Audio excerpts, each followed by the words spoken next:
자, 4월 25일 수업 시작할게요. 이제 오늘은 함수라고 하는 주제를 설명할 건데요. 예제 분량들이 그렇게 많진 않아요. 여기들은요. 다 짤막짤막해요. 근데 개념 자체가 좀 단순하게 생각하면 쉽긴 한데 이게 좀 어려운 주제예요. 여기부터는. 요거랑 이제 9단원, 10단원이 지나가면은 이제 웹페이지에서 자바스크립트를 처리하는 방법에 대해서 이야기를 하기 시작을 할 거고, 이 10단원 이후부터는 이제 jQuery를 통해서 실제로 HTML에 어떤 효과를 주는 과정에 대해서 이야기하기 시작을 할 거예요.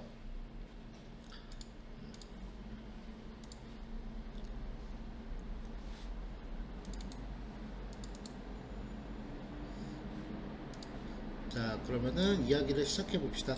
파일 개수가 많아서 일단 한 단원만 좀 배포를 해놨어요.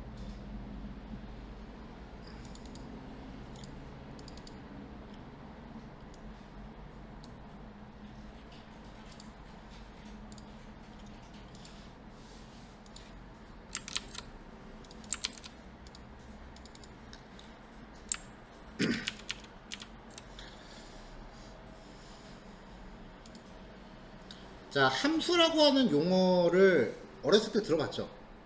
별로 그렇게 반가운 단어는 아니죠? 근데 매우 아쉽게도 여러분들이 생각하는 그 함수 맞습니다. 그래서 설명도 그쪽으로 해야 됩니다.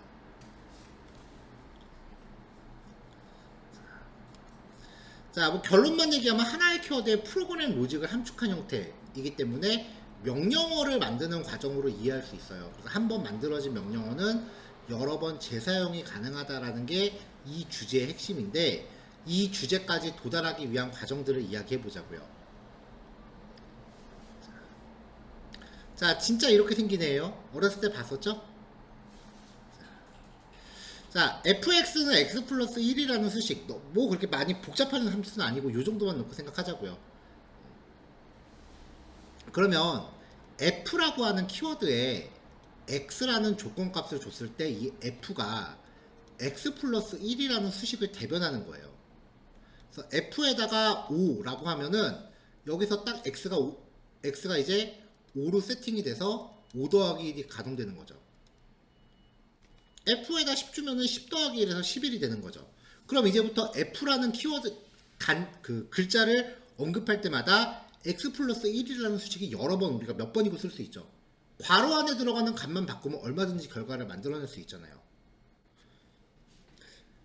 수학에서 함수를 만들었다라는 거를 이야기하고 싶은 게 아니라, 지금 이 방정식에서 f라는 이 글자를 통해서 x 플러스 1이라는 수식을 여러 번 재탕하고 있다는 걸 얘기하고 싶은 거예요. 즉, 재사용한다라는 거죠. 이거랑 똑같은 개념이 프로그램에도 있어요. 자, 자바스크립트 함수입니다. 조금 전에 말했던 그 재사용이라는 의미를 계속 염두하세요. 펑션이라는 키워드를 앞에 명시하고요. 함수가 영어로 펑션이에요. 그래서 우리가 수학 때 맨날 펑션 fx라고, 이 펑션의 앞글자 따서 f라고 부른 거예요. 이거 사실 ax는 x 플러스 1 한 다음에 a에다가 5를 줘라 이렇게 해도 아무 상관없어요. 근데 맨날 어렸을 때는 그냥 f라고 배웠죠. 뭔지도 모르고. 자, 펑션이라는 키워드를 앞에다 명시하고요. 그 다음에 함수의 이름을 하나 정하시면 돼요. 그리고 괄호를 열고 닫은 다음에 블록을 위한 중괄호를 생성합니다. 그럼 이 안에 여태까지 우리가 공부했었던 모든 코딩 로직이 다 들어가요. 자, fx는 x 플러스 1 딸랑 이렇게만 써놓으면 얘는 아무런 결과값을 못 만들어요. 그래도 이렇게 만들어 놓으면 y는 f의 10 뭐 이렇게 써 먹어야 얘가 결과를 만들죠. 단지 이렇게 방정식만 정의해 놓으면은 아무 의미 없어요. 마찬가지로 프로그램의 함수도요, 이렇게 만들어 놓기만 하면은 아무 동작이 없어요. 얘를 실행을 시켜야 돼요. 실행시키는 거를 호출이라고 하고요. 호출하는 방법은 함수 이름, 그 다음에 괄호 열고 닫고 세미콜론 찍으시면 돼요. 하나의 명령어인 거죠. 이렇게 내가 코딩을 하면은 이 안에 있는 처리 그 단계들이 한꺼번에 일괄 실행되는 거예요. 그러니까 바꿔 말하면 여기에 만약에 내가 뭔가 메시지를 출력하는 걸 한 10줄 정도 넣어놨다 라고 하면은 이 이름을 한번 딱 써먹음으로 인해서 이 10줄이 한꺼번에 실행되는 거죠. 그러니까 여러 개의 코드를 블록 안에 묶어 놓고 이름을 부름으로 해서 얘를 재사용하는 겁니다. 이걸 함수를 호출한다라고 해요. 오늘은 그냥 이렇게 펑션 만들고 나서 함수 이름을 우리가 직접 코드상에서 부르겠지만 나중에 이제 이번 주 지나고 다음 주 정도쯤 되면은 이제 뭔가 클릭했을 때 함수가 동작하게끔 될 거예요. 그럼 그때 팝업을 띄우던지 뭐 그런 것들이 가능해지겠죠.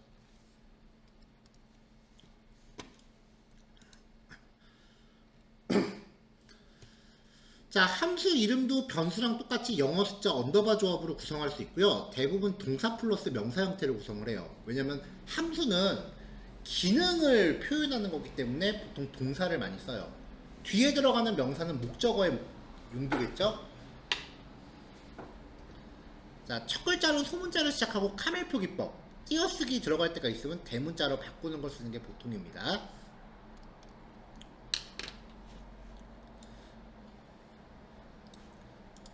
자, 그래서 코드를 보면은 펑션 say hello 라는 이름의 함수를 정의하고요. 이 블록 안에다가 메시지 2개 출력하는 구문을 넣어놨어요. 요것만 만들어 놓으면 아무런 동작도 안 해요. 이렇게 함수를 만들어 놓고 얘를 내가 써먹어야겠다 라고 해서 이걸 명령어처럼 쓰는 거예요. 이걸 호출한다라고 하고요. 지금 반복문이 0부터 4까지 가동했습니다. i가 5보다 작다니까요. 그리고 1씩 증가하죠. 그 안에서 say hello를 불렀으니까 결국은 얘를 5번 쓴다는 얘기예요. 그럼 총 몇 번이에요? 1번, 여기서 5번, 총 6번이죠. 그럼 실행하면 이 두 줄이 한 세트가 돼서 6세트가 실행을 하는 거죠. 이렇게요. 그러니까 함수의 의미는 블록 안에 코드를 묶어놓고 이 이름을 통해서 이 안에 있는 내용들을 재사용할 수 있다는 겁니다.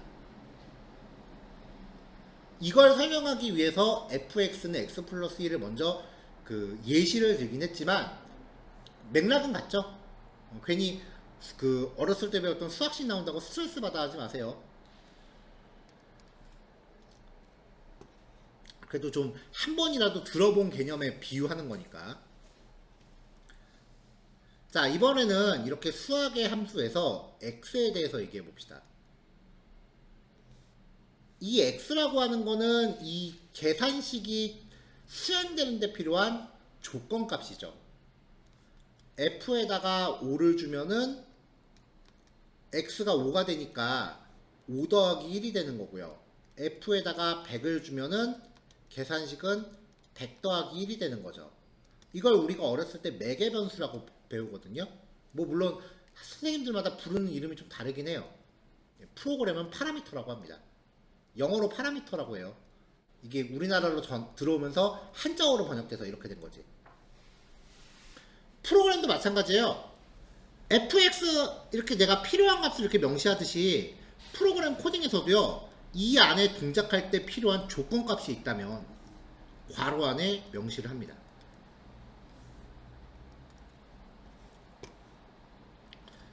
자, 함수가 만들어지면서 파라미터를 이렇게 정의하면은 호출할 때 그 값을 전달해 줘야 돼요. 자, 그럼 이번엔 조금 더 어렵게 볼까요? 자, f의 x1, x2는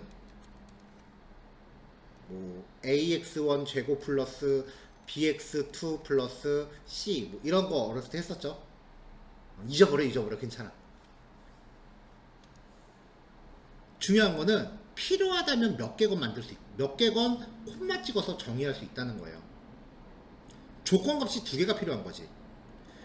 예를 들면 이런 거예요. 프로그램도 이렇게 조건값이 여러 개 필요하면은 뒤에다가 내가 필요한 만큼 콤마를 찍어서 파라미터를 정의할 수 있어요. 만약에 펑션이라고 하면서 메일 보내기 라는 이름의 함수를 내가 만든다라고 가정을 해봅시다.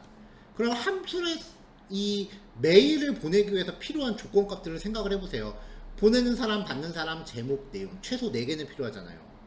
그거를 A, B, C, D 보내는 사람, 받는 사람, 제목, 내용 이렇게 필요한 만큼 나열할 수 있다는 거예요.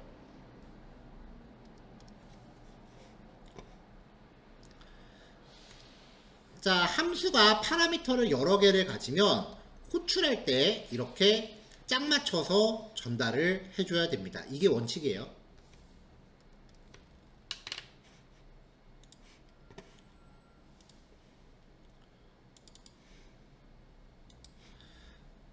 자, 진짜 이제 fx는 x 플러스 1 갈게요. 자, 펑션 fx는 받은 값을 x 플러스 1 한 다음에 y에다 저장했고요. 얘를 출력했어요.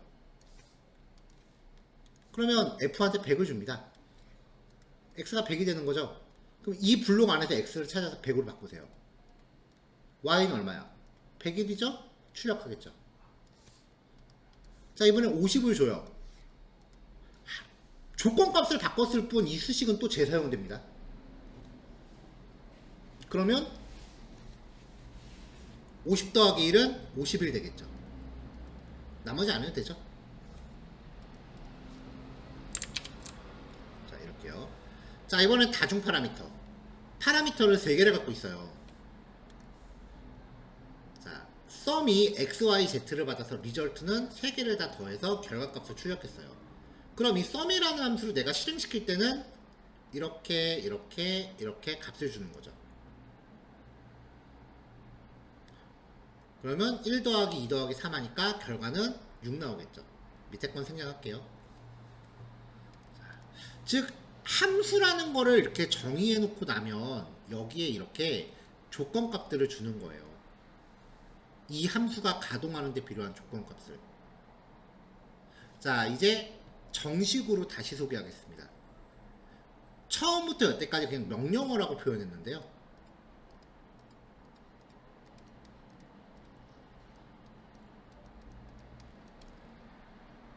요거죠.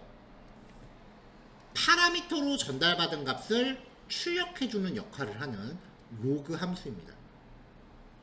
이제 명령어라는 얘기는 쓰지 않겠습니다. 이제 함수라는 개념을 이해했으니까 얘가 이제 정확하게 설명이 돼요. 차이점이 있다면 지금 이 펑션이라고 하는 함수는 내가 정의하고 내가 호출했죠. 함수라는 거는 반드시 정해져 있어야 돼요. 예를 들어서 y는 f의 5다. y 결과가 얼마일까요? 모르지. fx가 수식이 어떻게 되는지 어떻게 알고요? fx는 ax 제곱 플러스 bx 플러스 c 이렇게 하면 어떡하려고? 그때 이 fx라는 함수가 어떻게 정해져 있는지에 따라서 결과가 다르잖아요. 그렇기 때문에 함수를 사용하기 위해서는 반드시 정의가 먼저 선행돼야 돼요. 함수를 쓰기 위해서는 정의가 먼저 선행돼야 돼요. 이거 납득하겠나요? 근데 우리 이런 거 만든 적 없잖아요. 근데도 여태까지 쓰고 있었다고요. 프로그래밍 언어, 모든 코딩 언어 안에는 백지에서부터 그냥 다짜고짜 만드세요라고 하면 만들 수 있는 사람 별로 없어요. 그래서 모든 프로그래밍 언어가 보편적인 함수들은 처음부터 지들이 갖고 있어요. 우리는 그거를 호출할 뿐이야. 그러니까 지금은 함수라는 거를 만드는 과정을 보지만 나중에 가면은 이런 과정이 전부 적용돼서 여러분들한테 어떤 완성된 함수들을 되게 많이 소개를 하게 될 거예요. 그럼 여러분들은 필요한 거를 그때그때 호출하는 거예요. 물론 상황에 따라 만들 수도 있겠지만.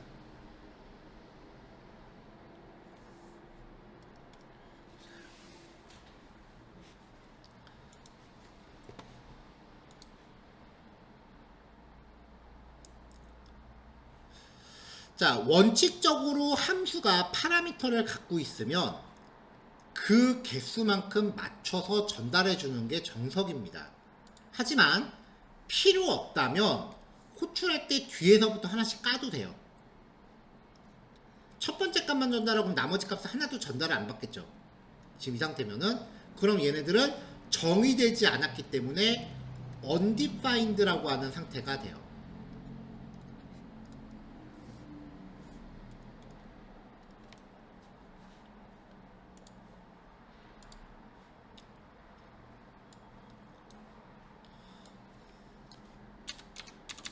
자, 단순하게 x하고 y를 받아서 여기서 x, y 값 한번 출력해보고 더한 다음에 결과값 출력한 함수를 봅시다. 이거를 실행하면 첫 번째 호출했을 때는 100하고 200을 줬으니까 x가 100, y가 200.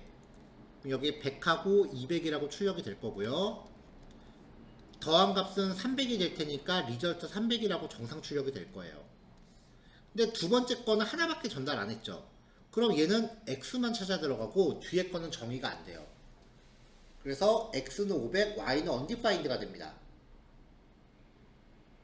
undefined는 정상적인 숫자가 아니기 때문에 얘네끼리 더해버리면 결과는 계산할 수 없다예요. 그래서 NaN이라는 결과가 나와요. not a number예요. 아무것도 안 주면 x, y 둘 다 undefined가 되겠죠. 그래서 결과는 NaN입니다. 이거는 명백한 버그예요. 그래서 이런 상황을 회피하려면은 다짜고짜 더하는 게 아니라 합산을 할 변수를 만들고 x가 undefined가 아닐 때만 리절트에 더하고 y도 undefined가 아닐 때만 리절트에 더해라. 이런 식으로 다소 좀 코드가 복잡해져요. 이런 게 이제 견고한 코드라고 하는 거죠. 자, 그럼 y가 undefined가 됐을 때는 500만 살리는 거고 둘 다 undefined일 때는 0이 떨어지는 거죠. 근데 이렇게 처리하기 좀 귀찮잖아요. 자, 그래서 함수 호출할 때 값이 전달되지 않는 경우를 대비해서 파라미터의 기본값을 만들 수 있어요. 파라미터 명시하고 기본값을 미리 대입해 놓으면은 얘네가 전달되지 않았을 때 기본값이 대신 쓰입니다. 그러니까 이제 이 코드를 조금 더 심플하게 처리하면 x가 전달되지 않으면 1로 세팅되고 y가 전달되지 않으면 2가 세팅돼요. 발을 호출할 때 100과 200을 주면 x가 100, y가 200이 됩니다. 정상이에요. 발을 호출할 때 500만 주면은 x가 500이 되고 y는 전달이 안 되니까 2가 대신 쓰여요. 아무것도 전달 안 하면 x는 1, y는 2가 돼요. 이런 식으로 파라미터가 없을 때를 대비해서 기본값을 만들 수 있다라는 겁니다.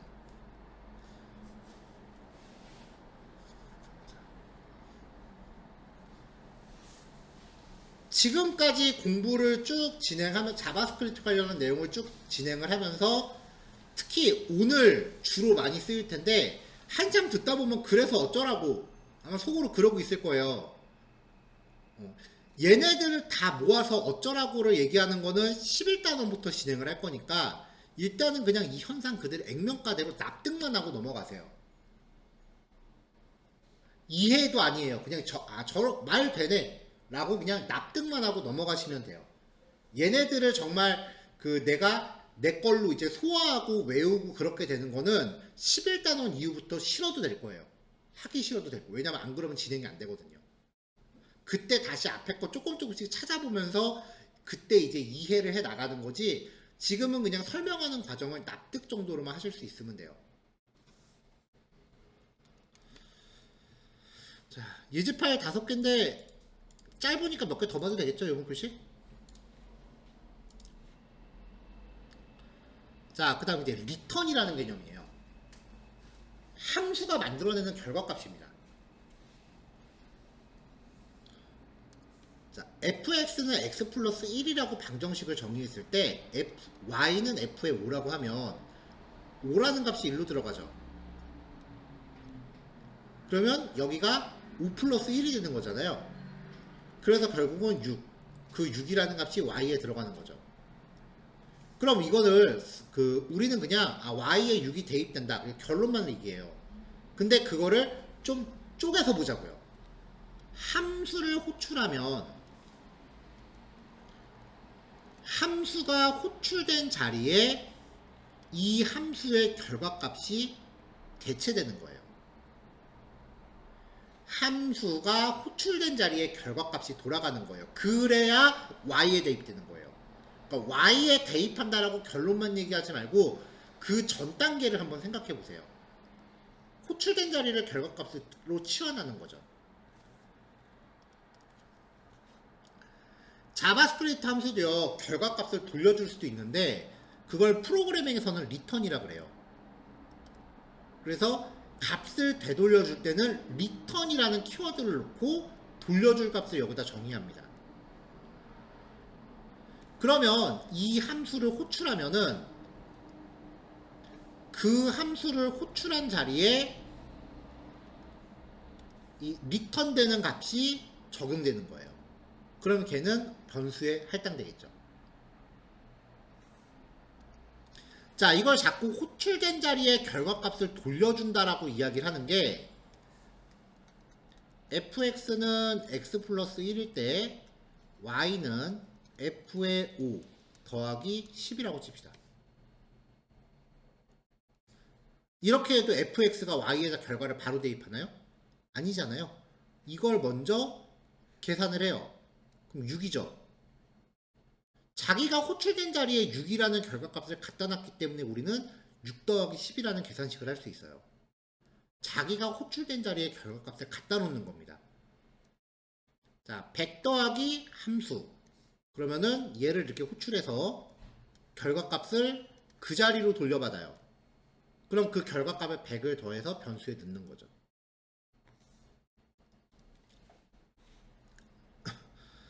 자, 어떤 함수가 값을 리턴한다라고 하면은 그 함수 자체를 if문의 조건으로 쓸 수도 있어요. 이 자리에 결과값이 반환되니까 그 결과값이 0보다 큰지를 판단하면 되겠죠. 만약에 함수의 리턴 값이 true나 false 둘 중에 하나라면 그 자체를 조건으로 쓸 수도 있습니다. 만약에 true를 반환했다. 그럼 함수를 호출한 자리가 true가 되는 거예요. if true. true인데 느낌표 붙였으니까 not true가 돼서 실행 안 하겠죠. 그러면은 이 느낌표 붙었을 때 실행하려면은 false를 리턴해야 참이 되겠죠.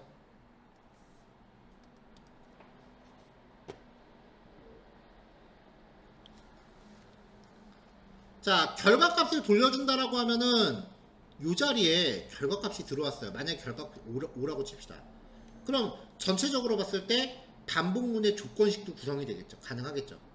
그러니까 우리가 어떤 값을 지정하던 모든 곳에 함수가 리턴 값이 있다면 그 리턴 값을 갖다 넣어줄 수 있다는 거예요. 여태까지 우리가 이렇게 사용해 그냥 딸랑 숫자값만 적었던 모든 곳에 리턴 값을 갖는 함수의 호출을 그 자리에서 할 수 있다는 거예요.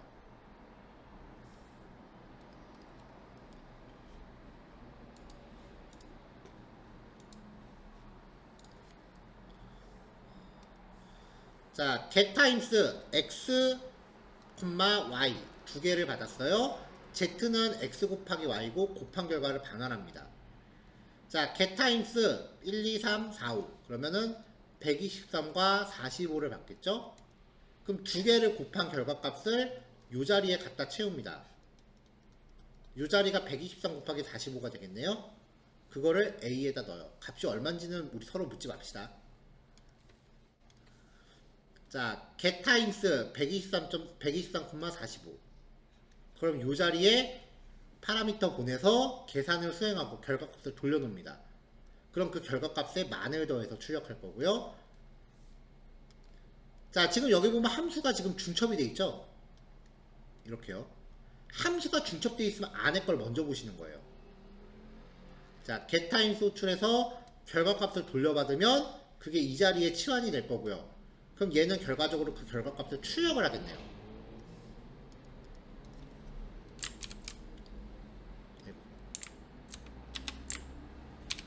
자, 이렇게 결과값 나왔고요. 만약에 함수가 수행하다가 리턴을 중간에 하면은 그 즉시 처리를 중단합니다.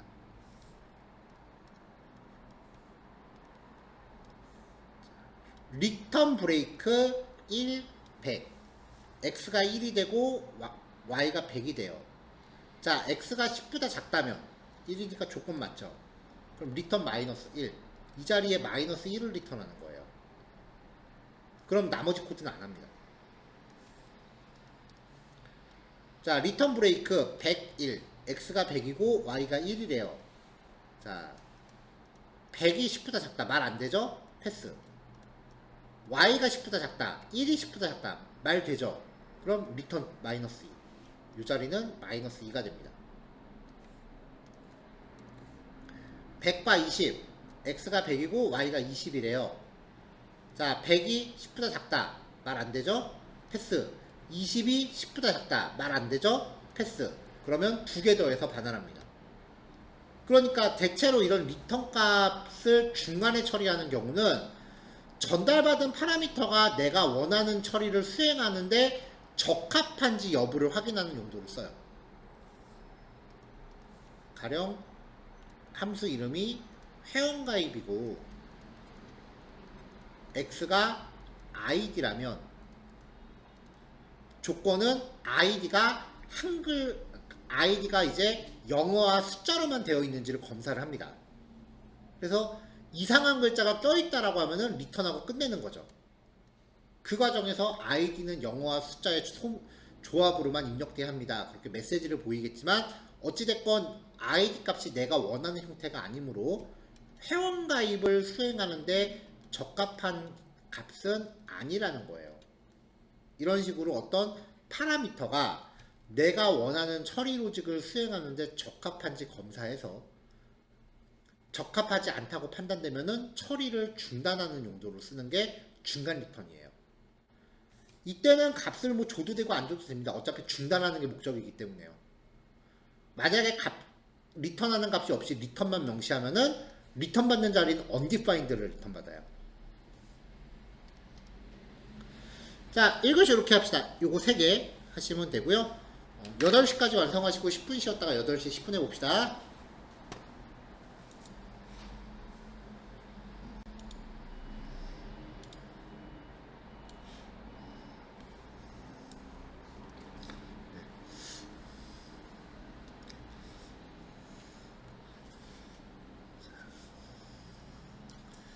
자, 자바스크립트가 예전에는 되게 중구난방으로 발전을 해오다가 2015년도를 기준으로 해서 이전 자바스크립트들을 한번 싹 정리를 해서 ES5라고 명명을 짓고 그 이후에 출시되는 최신 버전들은 ES6, 그 다음에 ES7 등등등 계속 발전을 하고 있어요.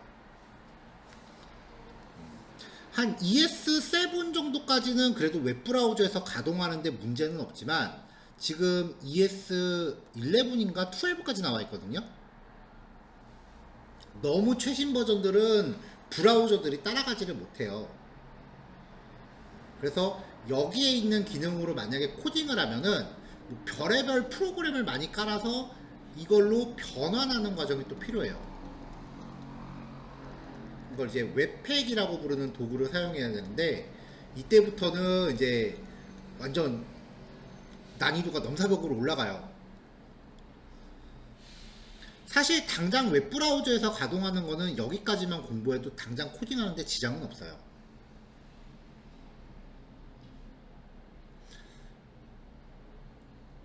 근데 이제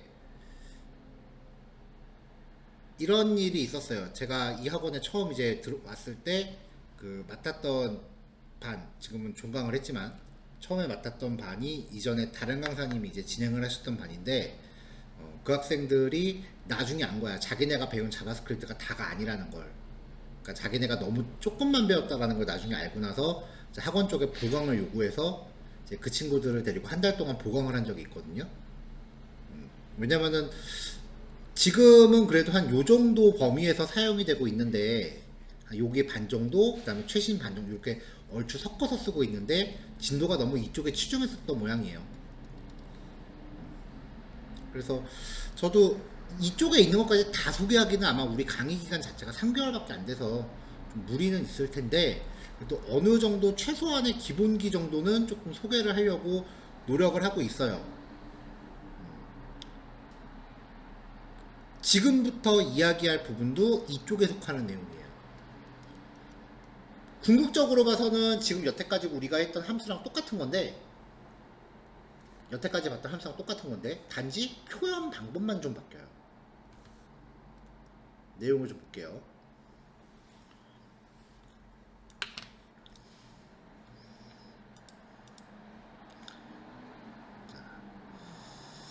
자바스크립트는요, 뭐 앞에 복잡한 설명은 넘어가고 함수랑 변수가 동급이에요.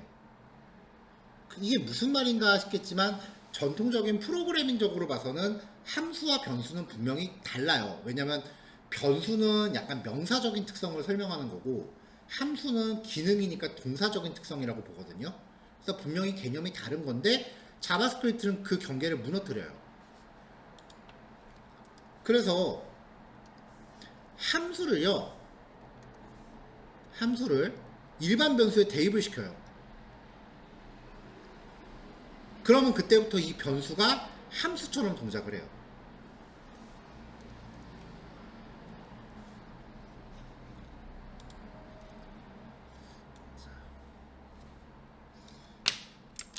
자, 그냥 say hello라는 일반적인 함수를 만든 거예요.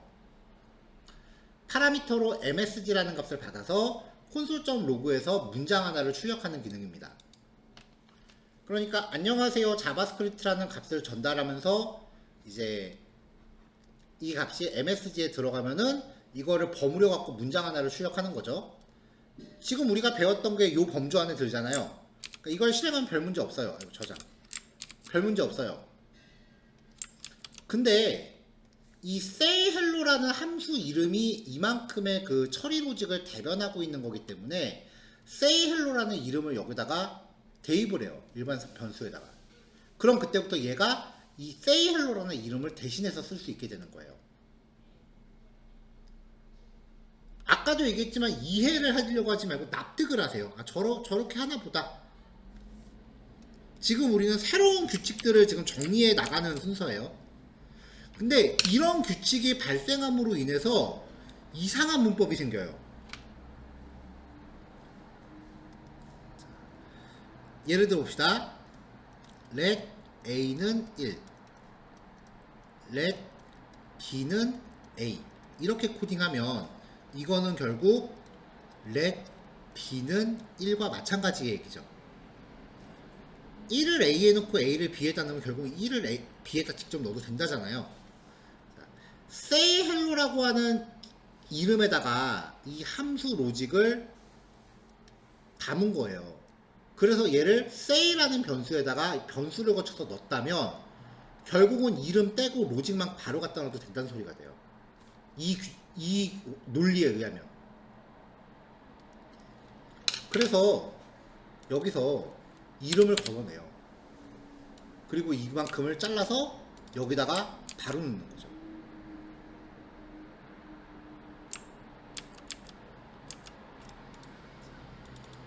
자, 그렇게 만들어진 이런 형식을요, 익명함수라고 합니다.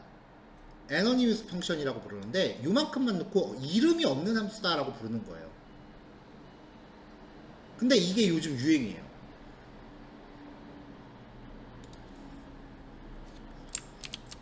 기능적으로 봤을 때 우리가 아까 봤었던 그 고전적인 펑션하고 차이가 없거든요. 근데 굳이 표현 방법을 이렇게 하면 꼬았어요. 자, 여기서 이제 자바스크립트가 버전업이 되면서 이 표현법이 간략해지기 시작합니다.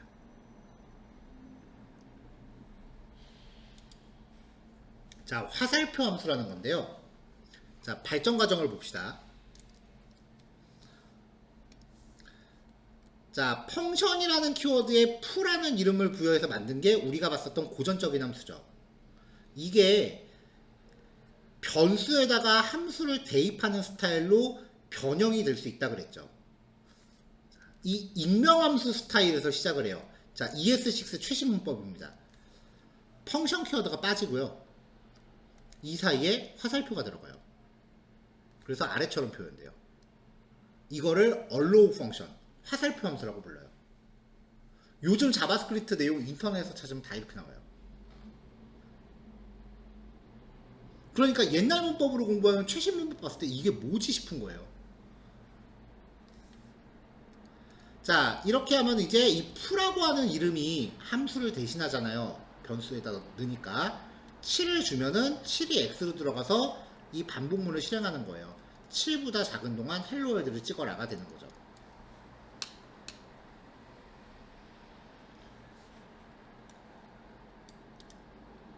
자, 그래서 여기를 가동시키면 이렇게 헬로 월드가 여러 번 나옵니다. 자, 이게 원형인데 만약에 파라미터가 한 개밖에 없다면, 이게 파라미터예요. 파라미터가 하나밖에 없다면 소괄호를 생략할 수 있어요. 한 개도 없거나 두 개 이상 존재하면 괄호를 생략 못하지만 한 개밖에 없을 때는 괄호 생략이 가능해요. 결과 똑같아요. 자, 이번엔 이런 걸 봅시다. 요거예요. 자, 헬로라는 이름의 화살표 함수인데 파라미터 xy를 받아서 곱해서 리턴하는 거죠. 뭐 더하고 곱하고 상관없습니다. 그러면은 헬로라는 함수를 호출하면은 얘가 x에 100을 받고 y에 400을 받아서 두 개를 곱해 갖고 리턴할 거예요. 그거를 출력하죠. 자, 요건데 지금 블록 안에 처리하는 구문이 한 줄밖에 없죠.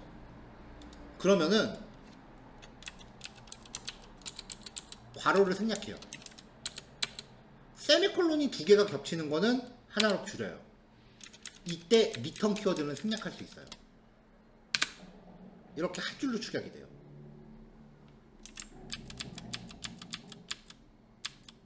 그래서 위에 거랑 아래 거가 같다는 뜻이에요, 지금. 이렇게 함수를 이렇게 간략하게 표현을 해요. 자, 예를 들어서 이렇게 되는 거예요. 여러분들이 나중에 공부할 jQuery를 예를 들어 볼게요. 버튼이 있고 아이디가 헬로라고 합시다. 네. 이거를 클릭했을 때 뭔가 메시지 박스라도 뿌리고 싶다라고 하면은 옛날 스타일이면 달러샵 헬로 점 클릭 하면서 여기다가 펑션을 익명함수를 전달을 해요. 그러면은 클릭했을 때 이 함수를 가동해라 라는 뜻이에요. 여기서 alert hello world라고, alert이라고 하는 함수가 뭐냐면은 웹브라우저보다 메시지 상자 나오잖아요. 뭐 아이디를 입력하세요 하면서 확인 버튼 나오는 거, 그거 보여주는 함수거든요. 옛날 스타일 코딩이 이랬다면 요즘 스타일 코딩은 이거예요.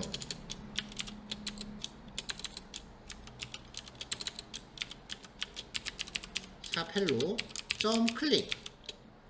자, 펑션 빠지고 화살표 들어가서 이렇게 위에 있는 펑션을 화살표 함수로 바꾼 거예요. 여기 알럿이 이렇게 들어갑니다. 자, 요거까지는 그럴만 하죠. 펑션 키워드가 빠지고 이 사이에 화살표가 들어간다 이거잖아요. 이렇게 적용을 한 건데,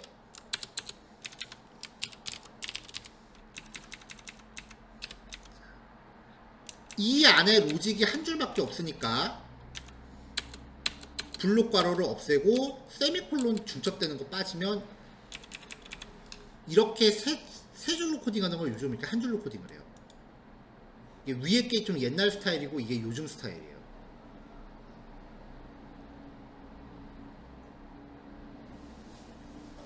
이거 보면서 개인적으로 별 시덥지 않은 걸 다 만들었다라고 생각을 했어요. 근데 특히 자바스크립트 쪽이 이런 식으로 최신 표현법 쓰는 경우가 되게 많아요. 되게 겉멋든 것 같은데 막상 저도 코딩하다 보니까 아무래도 타이핑 적게 하는 게 더 좋잖아요. 그러니까 이쪽을 많이 선호하게 되더라고요, 나도 모르게. 그래서 이런 화살표 함수 표현법을 틈날 때마다 익혀 놓으셔야 되고요. 그래서 우리 jQuery 예제는 웬만하면 제가 jQuery는 PPT를 만들어 놓은 게 다 있기는 해요. 근데 그 PPT도 지금 옛날 문법이기 때문에 예제를 다 최신 문법 기반으로 바꿔서 지금 하는 이런 스타일로 자료를 다시 지금 준비하고 있어요. 화살표 함수입니다.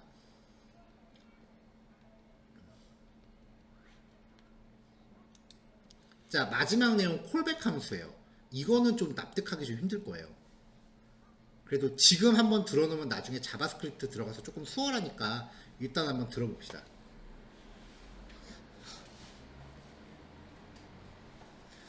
자, 우리가 함수를 변수에 저장할 수 있다 그랬죠.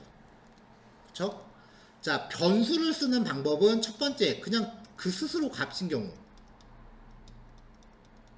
근데 오늘 함수라는 걸 배우면서 변수를 쓰는 방법을 또 하나 배웠어요. 파라미터로 전달하는 경우. 함수 만들 때 여기 정의하는 것도 변수를 만드는 거거든요. 자, 그러면 변수를 파라미터로 쓸 수 있다 라고 하면은 결국 함수도 파라미터로 줄 수 있다는 얘기가 돼요. 이게 자바스크립트의 논리예요. 함수를 호출하면서 함수를 조건값으로 준다.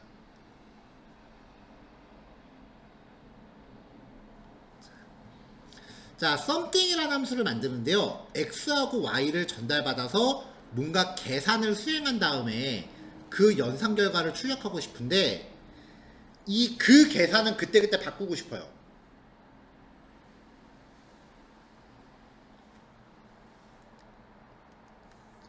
그래서 연산을 수행할 수 있는 기능을 cb라는 이름의 함수로 파라미터로 받습니다.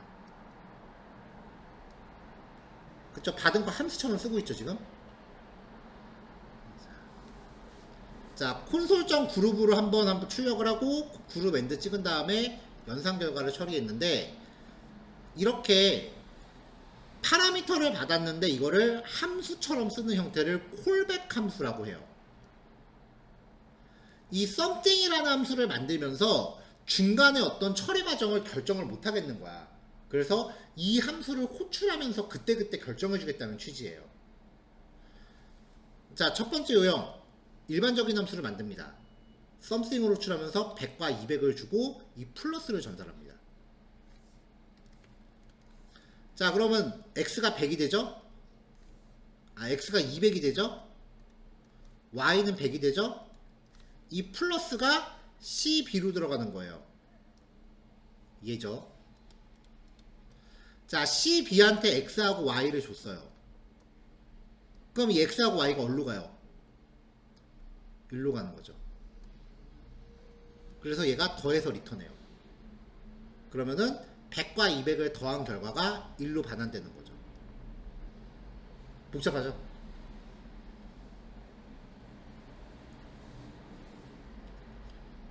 자, 그러면 이제 이 플러스라고 하는 애를 cb한테 전달했을 때는 x와 y의 연산 결과는 두 개를 더한 값이 됩니다.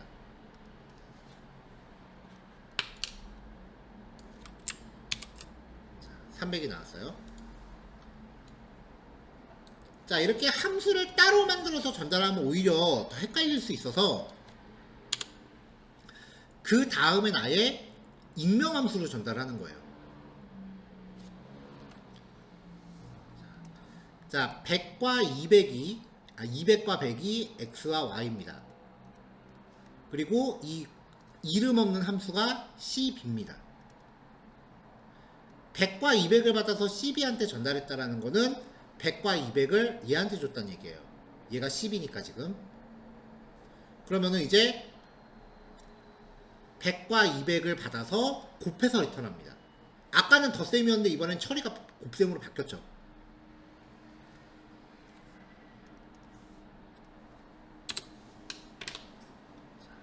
자, 또 호출하면서 이번에는 나눗셈을 하는 함수예요. 그러니까 이 안에서 뭔가 수행하는데 중요한 처리 과정은 그때그때 바꿀 수 있는 거예요. 자, 마지막으로 화살표 함수 보는 경우. 5하고 7을 보냈어요. 5하고 7을 보냈어요. 그거를 12한테 보내요. 12가 얘예요. 그러면 이제 5하고 7이 일로 순서대로 떨어집니다. 그럼 여기서는 5부터 7보다 작은 동안 7 곱하기 i를 하니까 7 곱하기 5와 7 곱하기 6을 수행하겠네요. 같은 함수를 처리하는데 처리 과정이 그때그때 다른 거예요.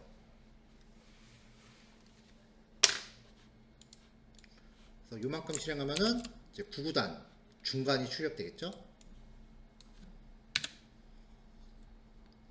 자, 단순히 이렇게 처리 과정이 딱 한 줄만 있다. 그러면은 요 경우는 이런 식으로 축약해서 쓸 수 있다. 인 겁니다. 이 콜백 함수라고 하는 거는 이거를 직접 내가 구현해서 쓸 생각을 하실 필요는 없어요. 그냥 이렇게 흘러가는구나 라는 걸 이야기한 다음에 도대체 이런 짓을 왜 해야 되나 만 납득하시면 돼요. 자, 아까 코드 다시 봅시다.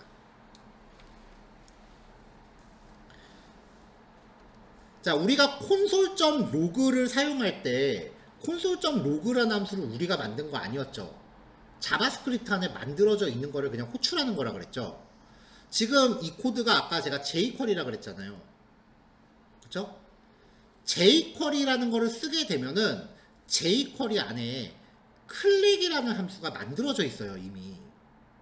우리는 jQuery 안에 있는 함수를 호출할 뿐이야. 이거는 CSS 선택자 뭔지 알겠죠?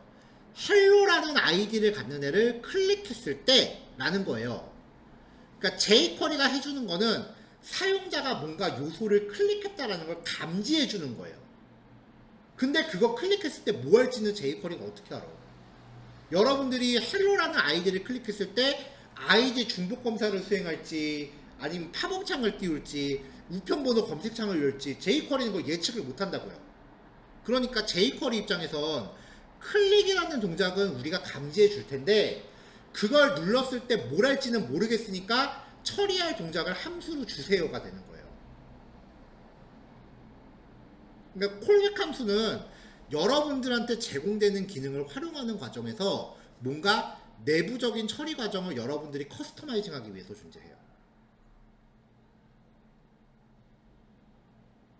자, 오늘은 이 콜백이라는 개념은 지금 내가 얘기한 요 정도만 그냥 납득만 하고 넘어가세요. 왜냐면 나중에 jQuery 하면서 이런 코드가 하루에도 10대 번 이상씩은 나올 거기 때문에 이해는 그때 가서 하면 돼요. 지금 한 얘기를 그냥 지금 제가 끄덕끄덕끄덕 돌아서면 잊어버려도 돼. 하지만 나중에 비슷한 얘기하면은 맞아, 그때 그런 얘기 했던 것 같아. 그렇게 그냥 납득만 하고 넘어가세요. 이거 지금 이해 안 돼요. 물론 이거 지금 이해하면은 코딩에 천부적인 재질이 있는 건데 글쎄요, 저는 그렇게 못했거든요. 그러니까 이거는 쓰면서 이해를 해야지 지금은 그냥 스토리 라인을 납득만 하고 넘어가세요.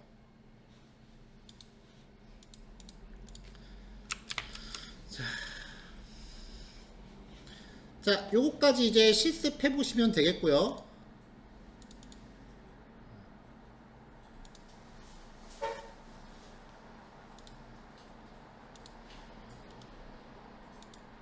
네, 실습하시는 동안 다음 단어 실습하실 거 제가 자료 준비해서 배포할게요.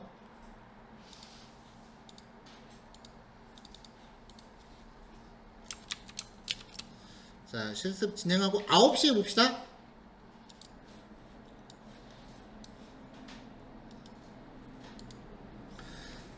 자, 함수라고 하는 게 만들어지는 과정을 봤는데요. 이러한 과정을 통해서 우리가 콘솔.로그라고 하는 기능도 지금 쓰고 있었지만 자바스크립트 안에 개발자한테 제공될 목적으로 처음부터 만들어져 있는 함수들이 있어요. 그게 굉장히 많은데 그 중에 좀 다른 것들로 대체 불가인 것들, 예를 들면은 자바스크립트라고 하는 순정 기능이 있을 때 이 순정 기능이 그냥 쓰긴 난이도가 좀 어려우니까 얘를 좀 쉽게 쓰려고 가공해서 나온 애들, 이런 것 중에 하나가 jQuery예요. 뭐 리액트라는 것도 있고 기타 등등 종류가 많아요. 이 jQuery를 도입했을 때 HTML 제어가 자바스크립트 순정을 쓰는 것보다는 코드 작성 측면에서는 좀 더 간결해지기는 해요. 근데 이런 것들을 아무리 도입해도 자바스크립트 안에 원래 있는 기능들 중에 대체 불가인 것들, 그러니까 어쩔 수 없이 순정 기능을 써야 되는 것들만 좀 정리를 해온 거예요. 자, 오늘 요 9단원 예제는 오늘 그 다 마무리가 안 될 거예요. 1시간에 그 10개 다 못 보겠죠, 당연히. 그러니까 시간이 허용하는 정도까지만 볼 거고요. 대략 한 요 정도 진행하지 않을까 싶은데, 이 정도만 보고 나머지는 다음 시간으로 넘길 겁니다. 1, 2, 3, 4번은 되게 짧아요. 5번이 분량이 좀 되는 편이고요. 자, 먼저 팔스 플루트입니다.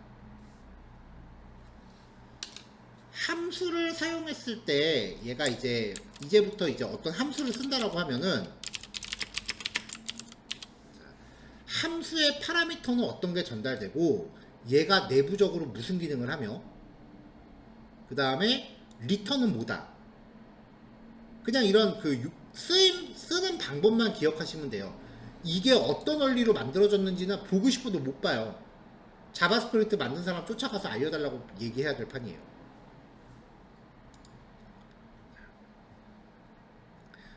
기능에 마우스를 슬쩍 올리면은 이런 식으로 이제 이 기능을 활용할 수 있는 그 간단한 매뉴얼이 좀 나와요. 함수 팔스 플루트고 파라미터는 문장 타입을 전달하고 뒤에 나오는 게 리턴이에요. 숫자를 리턴한다. 그리고 이게 그 함수의 기능이에요. 근데 문제는 이제 영어로 된다는 게 문제죠.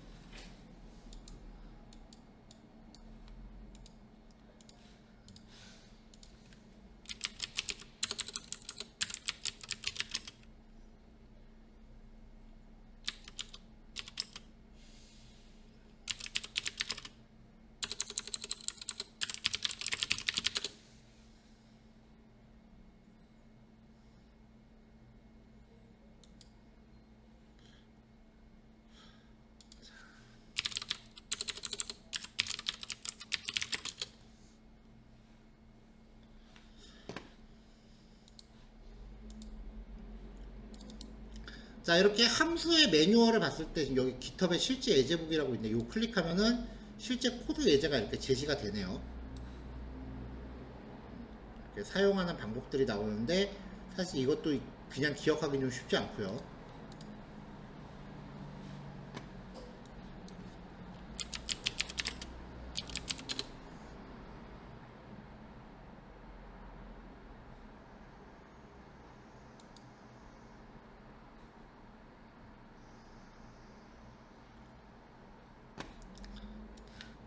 이 함수의 쓰임새를 좀 더 자세하게 알고 싶다면은 뭐 인터넷 아무데나 검색해도 되긴 하는데 MDN이라고 하는 사이트가 있어요. 여기서 이제 알고자 하는 기능을 검색하면은 이제 간단한 설명이 나오고 예시들이 나와요. 여기서 이제 run 하면은 실행 결과 확인할 수 있고요. 뭐 기타 다른 설명들도 나오니까 조금 자세하게 공부하고자 하시는 분들은 이런 데 살펴보시면 꽤 좋아요. 자, 이렇게 리턴 값을 받아서 얘를 이렇게 출력하는 게 보통인데 K라는 변수를 만들기가 좀 번거로우면 리턴 값을 그 자체로 그냥 바로 출력해 버리는 식으로 코드를 짠 겁니다. 자, 팔스 플루트 함수는요, 파라미터로 전달된 애를 플루트는 실수예요. 실수 타입으로 바꿔줘요. 자, 실수를 전달하면 얘는 그 자체로 실수로 변환이 되겠죠. 이거는 별 문제가 없는데, 자, 얘는 그대로 나오는데, 자, 얘는 지금 문자열이란 말이죠. 따옴표로 감쌌으니까. 얘를 실제 숫자 타입으로 바꿔서 변환해줘요. 이게 무슨 차이냐면은, 콘솔.로그 타입 오브 3.14 얘를 출력을 해보면 리턴 타입이 스트링, 문장이에요. 근데 콘스트 K는 팔스 플루트 3.14 한 다음에 이 K의 타입을 확인해 보면은 넘버 타입으로 나오죠. 콘솔.로그 3.14 더하기 100이라고 하면 이거는 문장과 숫자를 더했기 때문에 연결이 됩니다. 이렇게 나와요. 하지만 팔스 플루트로 바꾼 다음에 100을 더하면 연산이 되는 거죠. 그러니까 숫자의 탈을 쓴 문장을 숫자로 바꿔주는 기능이다. 그 중에 소수점이 있는 애한테 최적화되어 있다. 이게 팔스 플루트의 기능입니다. 이런 기능이 왜 필요하냐면은 여러분들이 나중에 인풋 태그에 뭔가 값을 입력받을 거 아니에요. 그때 입력하는 모든 타입은 문장이에요. 그러니까 나이를 입력하세요 라고 해놓고 그거 갖다 뭐 나이 계산한다, 키, 몸무게 이런 거 입력하면은 다 문장이기 때문에 계산하면은 연결이 된다고요. 예를 들어서 인터넷 뱅킹이야. 두 군데에다가 내가 송금을 할 거예요. 그러면 첫 번째 송금 금액이 5,000이에요. 두 번째 송금 금액도 5,000이에요.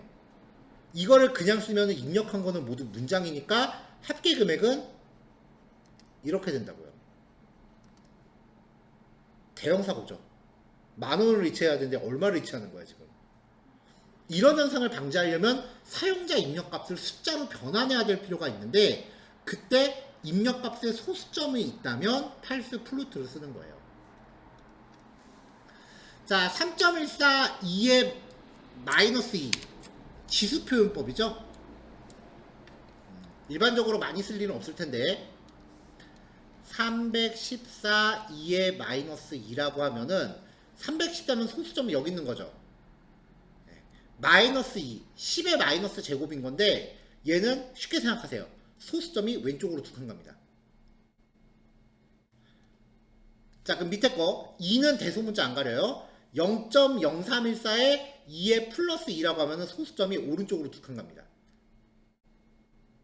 마이너스냐 플러스냐에 따라서 소수점의 칸수예요. 이 쉬운 거를 고등학교 때 왜 못 풀었나 몰라. 전 못 풀었거든요 이거. 자, 팔스 플루트 true를 숫자로 바꾸라는 거예요. 못 바꿔요. 숫자 아니잖아요. false를 숫자로 바꾸라는 거예요. 이것도 못 바꿔요. FFE 이거는 알파벳이잖아요. 못 바꿔요. 얘네는 숫자가 아니다 라는 의미로 NaN이라는 값으로 바뀌어요. 이렇게.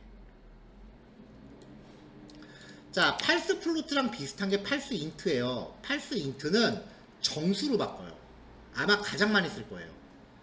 자, 015를 정수로 바꾸면 앞에 0은 있으나 많아져. 그러니까 얘는 15가 됩니다. 15.99를 정수로 바꾸면 소수점 이하는 무조건 버립니다. 자, 여기부터가 좀 웃긴데 15,123이라고 하면은 정상적인 부분은 숫자로 바꾸고 그 이후는 버려요. 15까지는 정상인데 콤마부터는 숫자가 아니잖아요. 이 뒤를 버려요. 바꿀 수 있는 데까지만 바꿔요. 15 곱하기 3. 근데 따옴표로 감싸면 문자열이거든요. 연산자 아니에요. 따옴표로 감싸면 모든 게 문장이에요. 이건 별이라는 글자일 뿐이지 곱하기가 아니라고요. 그러니까 15만 처리해요. 뒤에 있는 이거는 십진법이라는 뜻인데 생략해도 됩니다. 자, 15의 알파벳 2의 2. 이거는 플러스가 아닌 거죠. 그냥 알파벳 2와 숫자 2예요. 2의 플러스 2승이 아니라고요. 그래서 알파벳 뒤로는 버려요. 15픽셀을 숫자로 바꿔라. 알파벳은 버려요. 헬로? 이거는 못 바꿔요. 얘는 8진수를 바꾸라는 건데 어차피 못 바꿔요. 자, 뒤에 10이라고 하는 거는 10진수를 바꾸라는 거니까 뭐 굳이 명시 안 해도 되고요.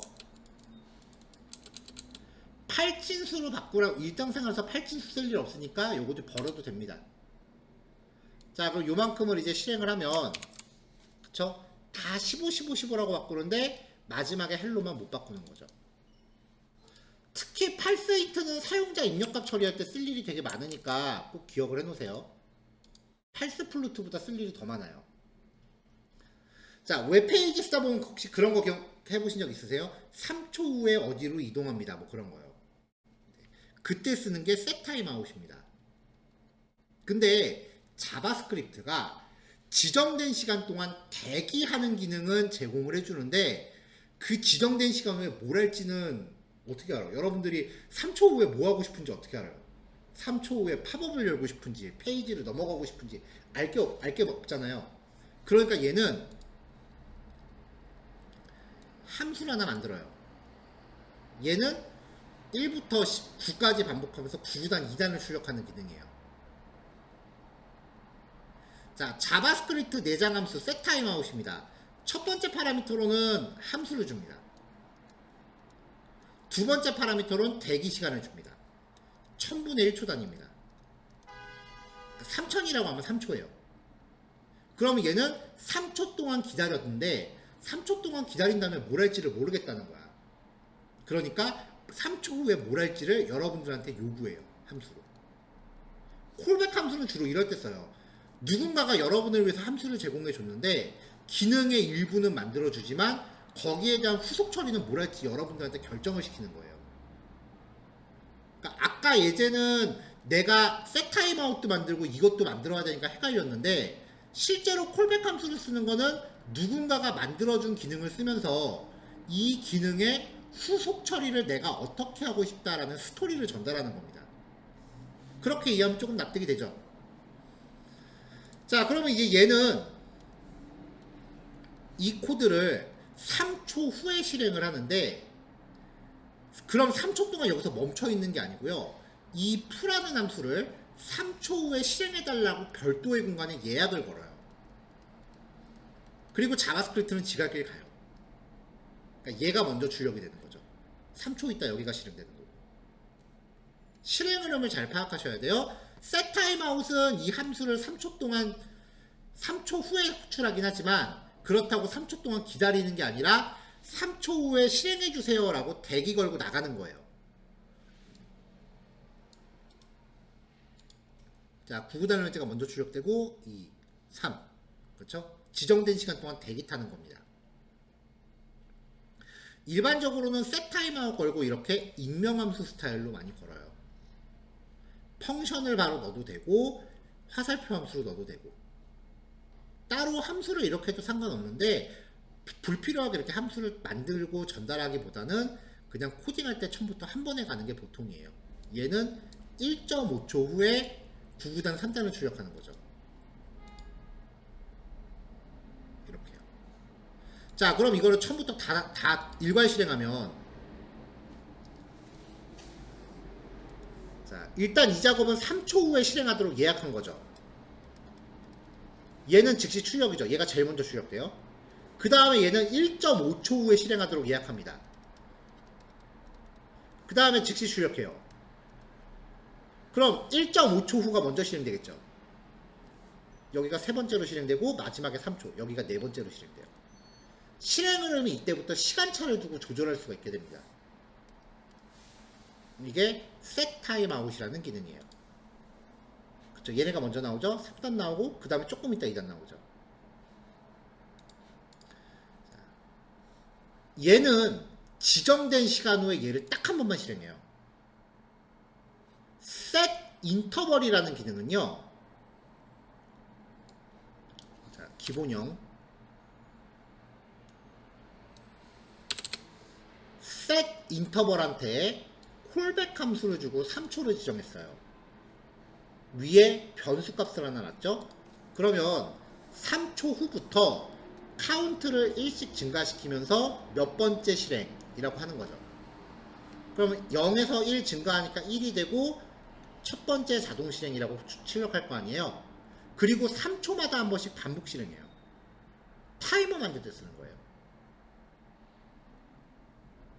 자, 그럼 3초 후에 여기를 다시 와요. 그러면 그때 또 1 증가해서 두 번째 자동 실행 이런 식이 되는 거죠.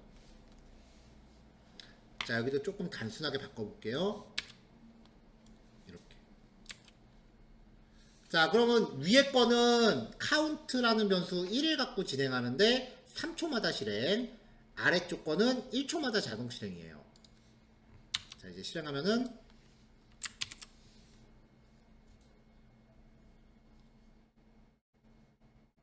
자, 타이머 2는 1초마다 실행하고요. 타이머 1은 3초마다 실행합니다. 네, 이런 식으로 이제 그 무분별하게 약간 좀 이렇게 섞여서 실행하는 느낌이 들죠. 이런 게 가능해지면 이제 이미지를 지정된 시간마다 한 번씩 옆으로 넘겨라가 이제 성립이 되는 거죠. 이때부터. 자, 이렇게 해서 좀 이거는 다른 페이지로 넘어가지 않는 이상 계속 실행돼요.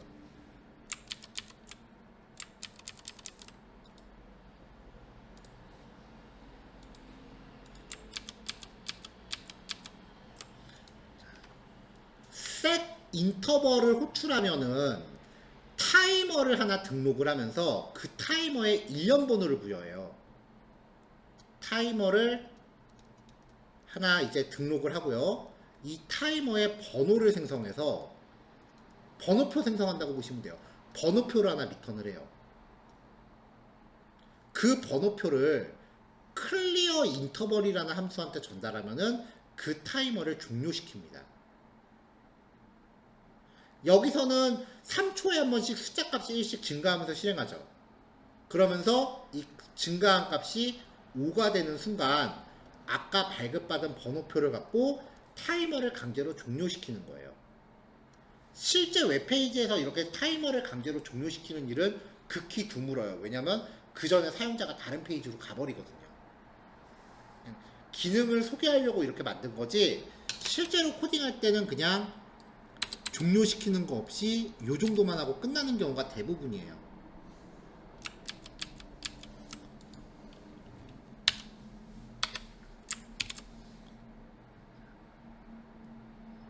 자, 타이머 2가 5번째, 6번째, 7번째.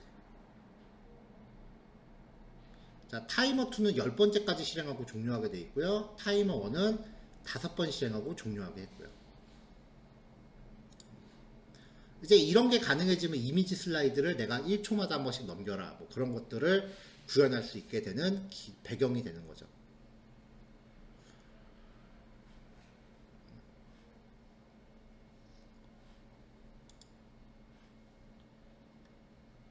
이건 너무 많은데?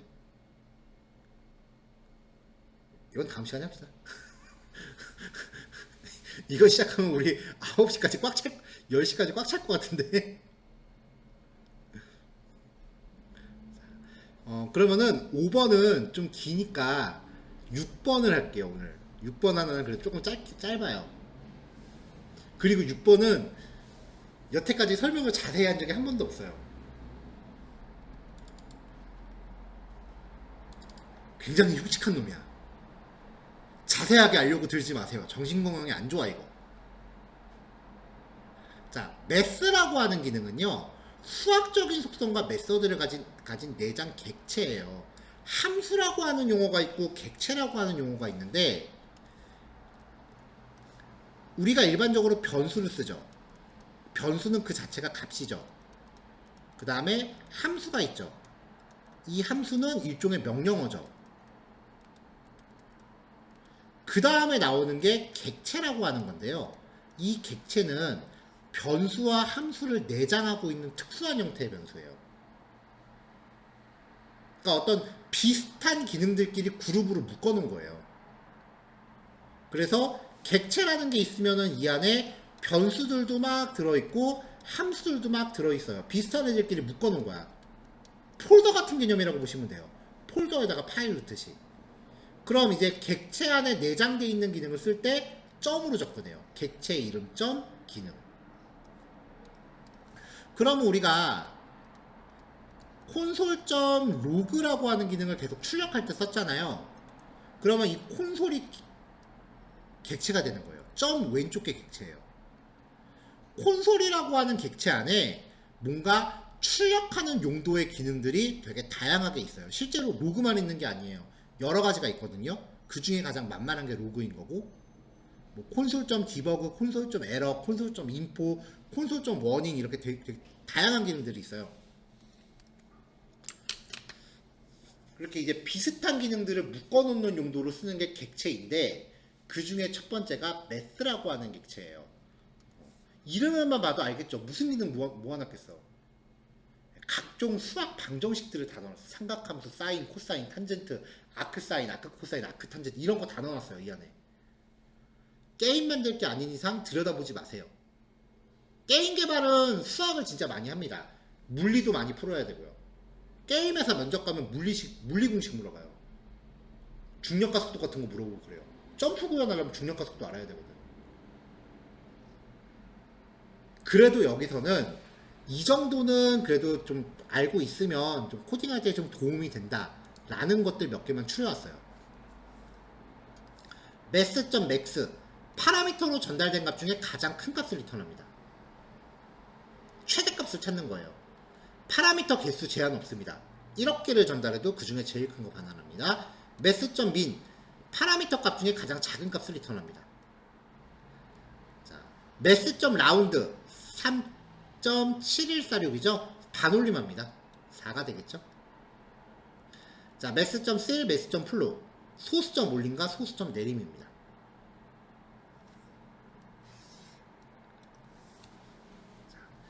자, 이거는 소수점 올림하고 내림은 대체로 언제 쓰냐면요. 자, 지금부터 1일 후. 지금이 25일이니까 26일이에요. 우리 보통 1일이라 그러죠. 근데 진짜 1일이에요? 지금 한 4시간밖에 안 남았어요. 그럼 24분의 4면은 6분의 1이니까 뭐야? 6분의 1은 얼마야?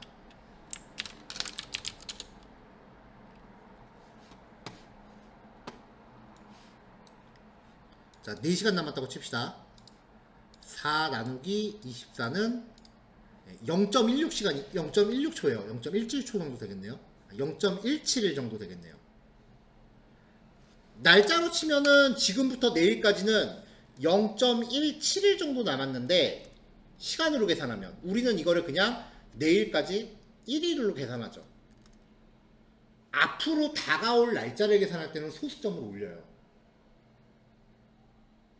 근데 지나간 날을 계산할 때는 보통 소수점을 내려요. 나중에 여기 7, 8번에서 날짜 계산할 때 다시 나올 텐데 D-Day 계산하고 그런 거 할 때 나올 텐데 소수점 올림과 내림은 주로 날짜 계산할 때 많이 써요. 그래서 아쉬울 때마다 한 번씩 찾아보는 기능이에요. 왜냐면 저도 이거 스펠링 못 외우거든요. 이런 것들은 지금 여기 9단원, 8단원까지는 여러분들이 그래도 좀 기억을 해줘야 되는 특성들이에요. 자바스크립트라는 언어적인 특성인 건데 9단원부터는 그때그때 찾아봐야 되는 기능들이에요. CSS로 얘기하면은 1단원부터 8단원까지는 선택자 표현 방법. CSS 선택자. 이거는 우리가 이해하고 구사할 수 있어야 되는 거였어요. 근데 9단원부터는 CSS에서 속성하고 값 명시하는 방법. 그런 느낌이니까 필요할 때마다 찾아보시면 돼요. 설마 CSS 속성한 값 다 외우지 않죠? 그리고 저도 다 못 외워요. CSS 물론 외우면 좋지. 하지만 필요할 때 찾아볼 수 있을 정도로만 잘 갈무리해놔도 됩니다.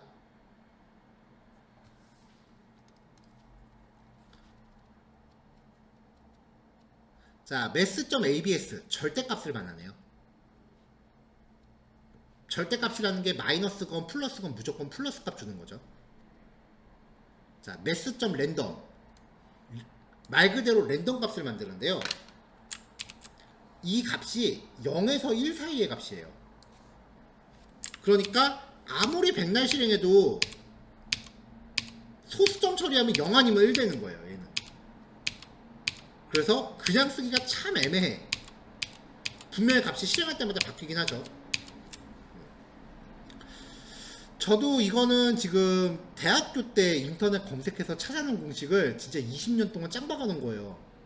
대학교 때면은 지금 제가 42이니까 22년 된 코드예요. 22년 동안 안 잊어먹고 잘 보관한 거야. 외장하드 같은 거에. 예전에 그 고등학교 교사하는 친구가 있어서 그 친구한테 설명을 한번 들었는데 듣고 까먹었어요. 그래도 우리는 수학을 하겠다는 건 아니니까 대충 봅시다. 자, 여기에 만약에 0하고 9를 주면은 이렇게 최소값과 최대값을 주면은 랜덤 값을 얻은 다음에 최대값에서 최소값을 빼고 거기에 다시 1을 더하래요.